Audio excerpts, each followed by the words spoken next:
এটা 24 সাল না ভাই, এটা 25 সাল। আর সেন্টু ডাক্তারও নাই, আমার মস্ত মামাও নাই। সাবধানে কাম কাজ করো, কিছু কম বেশি হইলে কিন্তু আমি ফিরে পারবো না, আমি হইতে বুঝি না।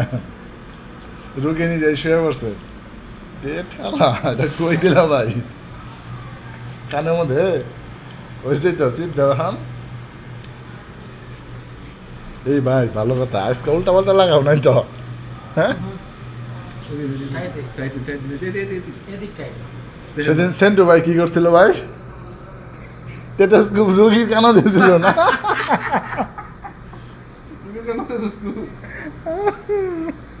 সেন্টু ভাইটা পাঠানো হবে এটা। কি অবস্থাটা হইতেছে। আমাদের প্রতি গ্রুপে সমস্যা নাই, রুগী ডাক্তার সবই থাকে। প্রেশার মাপার যন্ত্র দিয়ে প্রেশার মাপতেছে।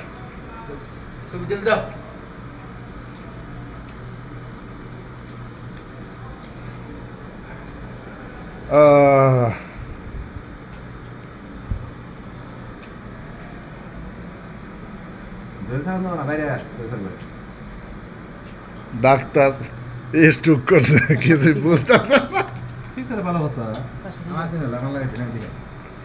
প্রেশার ঠিক আছে না? এই যে এইবার কাম হয়েছে, রুগীর টেটাস্কোপ দিছে। কই যাও দে, এইবার মায়ের হয়েছে নিজেরটা নিজের মাপ। প্রেশার কেমনে কমবো আর বাড়বো? এই যে কলায় না হাজির লাগে খামাল দিয়ে রাখে দিয়েছি, কলা হাজিরা খায় নাই, সব পয়সা গেছে গা। প্রেশার কমবো না কি হবো?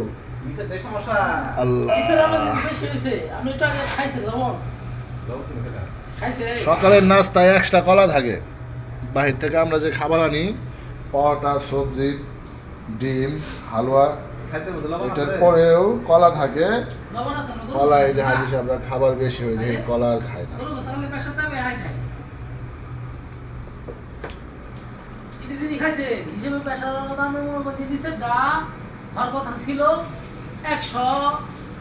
আজকে মদিনায় চলে যাবো, যে ডাক্তার সব বলতেছে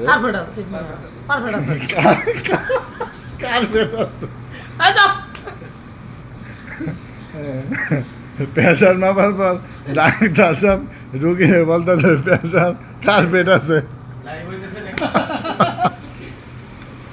প্রেশার যদি কার্পেট থাকে তাহলে জ্বর টাইলস উপরে।